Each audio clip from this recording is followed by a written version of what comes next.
be where the season was going.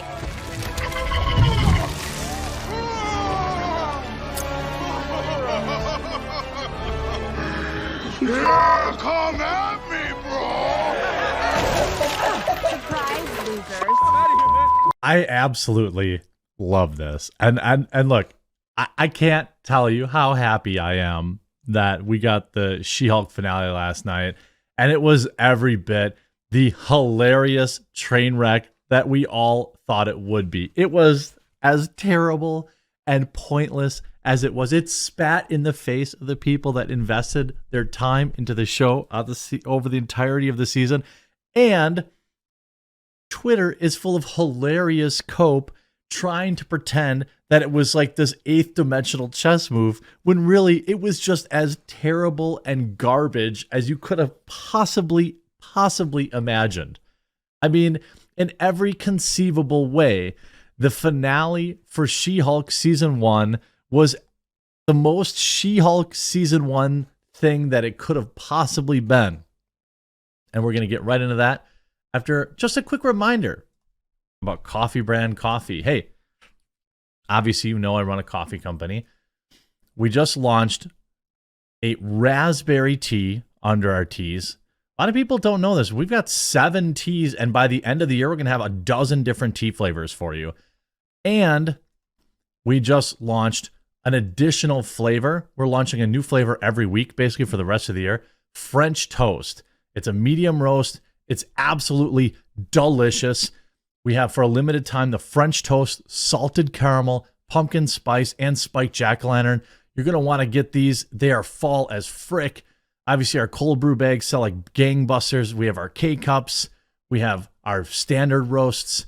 Code the quartering.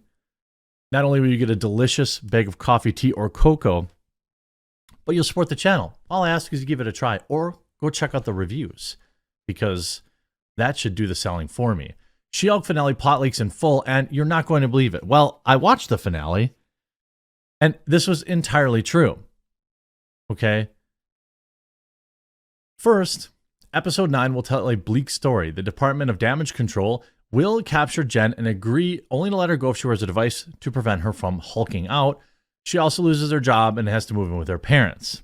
Separately, Nikki and Pug keep investigating the Intelligentsia platform and discover the mastermind. Unsurprisingly, it's of course Todd, who hunted She-Hulk and became a Hulk himself with the help of her blood.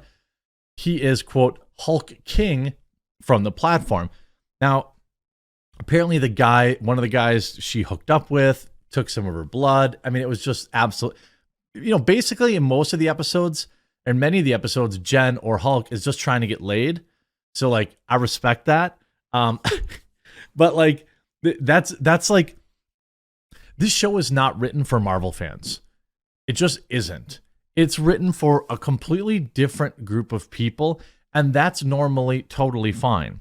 In this particular case, it's also fine, but then don't whine and complain when everyone hates your finale. Now, it did have what I thought was a pretty cool fourth wall breaking moment that was just a little overextended. So there's a point where you actually think that you're back on the Disney home screen, the Disney Plus home screen, and then she like jumps from one screen to another, and then she's at the Marvel campus to go complain about the writing. So then the real finale happens. According to the leak, She-Hulk then smashes through the Disney app, ends up in Disney Studio, where she looks for the She-Hulk production team. We cut to the writer's room. The writer's room is talking about making the entire second season an extended dream sequence, which, by the way, is essentially what they did with this season, making it completely pointless. She-Hulk enters and everyone else falls silent. What the heck, you guys? This is what kind of stupid finale is this? We thought it would be really cool and kind of unexpected, kind of a twist. Jen criticizes the whole idea as being from every other superhero story ever. Well, maybe because it works. There's certain things that are supposed to happen in a superhero story, a writer says to her. Jen is pissed but leans in. We just do things our own way. This is the story that Kevin wants. They say, okay, I want to talk to Kevin, obviously referring to Kevin Feige. They all laugh at once. No one talks to Kevin. They talk about how they die for Kevin, and she calls them creepy. She leaves to go talk to Kevin anyway, who ends up being a robot. In the following conversation, Jen and Kevin fix the She-Hulk finale, removing the strange story choices. It sounds crazy, but I'll tell you, it makes more sense than any other choice. Can we not do Todd gets Hulk powers? The powers aren't the villain. He is Kevin. Erases that plot, and Bruce swooping down from literal outer space to save the day in my story. Kevin says Bruce is supposed to return to explain what he was doing in space. Jen says no, but we were going to introduce, save it for the movie, she says. It asks about Abomination, and she says, after all that, I just want him to hold himself accountable. Oh my God. You're joking, right? This, of course, all happened. And the reviews are in, and they hate it. She-Hulk pointedly smashes lazy MCU tropes with finale, plus who all returned and who was introduced. Why are angry dude bros so mad that She-Hulk exists? More gaslighting. I don't actually care that She-Hulk exists. I love it because we get to laugh at it. And that's a different form of entertainment. You know, She-Hulk, if you looked at it in a vacuum, as this thing that was never really supposed to be part of the MCU. The thing is, they could have had a really interesting courtroom drama show with She-Hulk, attorney at law, and they could have ran it for many, many seasons. But they chose to do this. The finale, which they passed off as like this, we're so much smarter than the billions and billions of dollars that Marvel has made with this existing formula, so we're going to do our own thing. They try to pass that off as like, again, like a fourth dimensional chess move. But what it really exposes is through 8 episodes, they still had no idea what they were doing or how to end it. She-Hulk Attorney at Law finale review. There's meta, and then there's this. I mean, it was so over the top, you know, that it was ridiculous. Marvel fans react to the wild She-Hulk finale.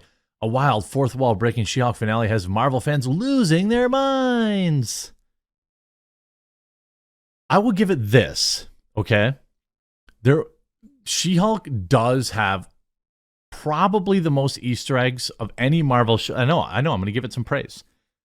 She-Hulk has some of the most interesting, like deep cut homages or Easter eggs, I think probably of any Marvel show I've seen. If I'm wrong, let me know in the comment section down below. But I will say, like, it does have a lot of cool call outs to different things in Marvel. So many member berries that you get distracted from the terrible writing.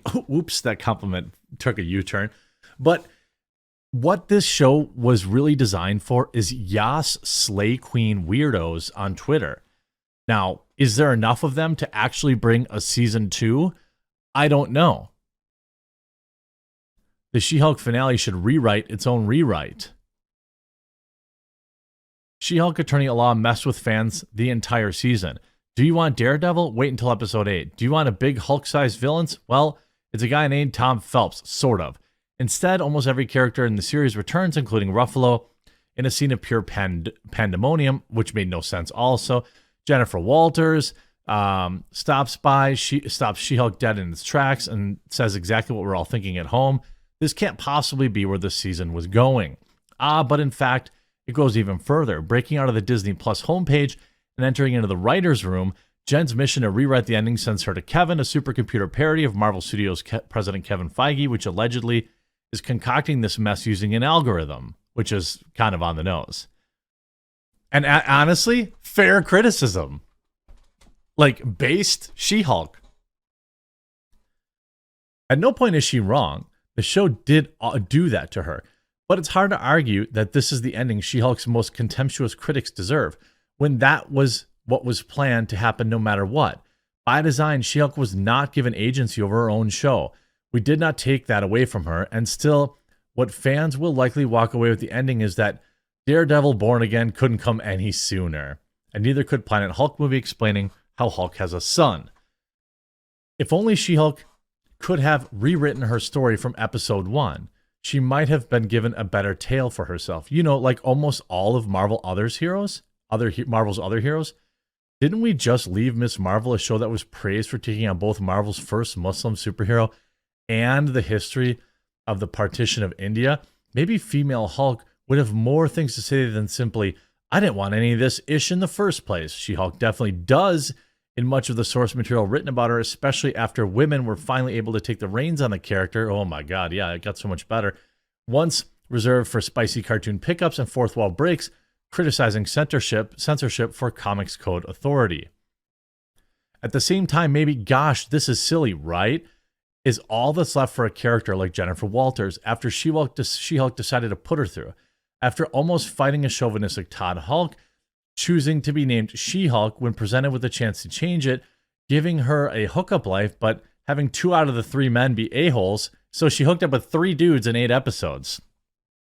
Her body count's got to be pretty legitimate. And one relationship that certainly won't continue come Daredevil Born Again. The series made it incredibly tough for Jen week to week to tell her story. I would argue that there have been plenty of amazing stories written about Jen as a lawyer who helps people, a Hulk who seeks therapy, or a reluctant hero who still has to save the day. But there's the right thing to do with great power. But sure, let's do chaos instead.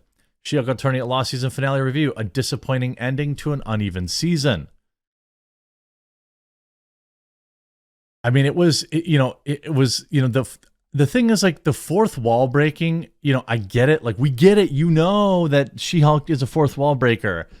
But, like, having half of the finale be a literal fourth wall break was too much. And it was, like, too cringe. It was like, hey, our show's not very good, okay? We know it's not very good. In fact, they say that it's not very good in this fourth wall break. But whose fault is that? Like, whose fault is that exactly? You know what I mean? Who are you blaming? You wrote it. Like, the writers are like, oh man, I like this homage to the original She-Hulk. Very cool. Very cool. Or the Incredible Hulk, sorry. Cool. I liked it. It's like everyone got in a room and watched all the Hulk material and She-Hulk material, but never really understood it. And then in the finale, they're like, well, Kevin Feige is the reason it sucks. No, your writer's room is the reason it sucked. And that's not going to change if there's a season 2. And Lord, I hope there is. Make sure you pick up some of our limited time coffee flavors at coffeebrandcoffee.com using promo code TheQuartering. It directly supports the channel, and I would greatly appreciate it. And I know you're going to love it.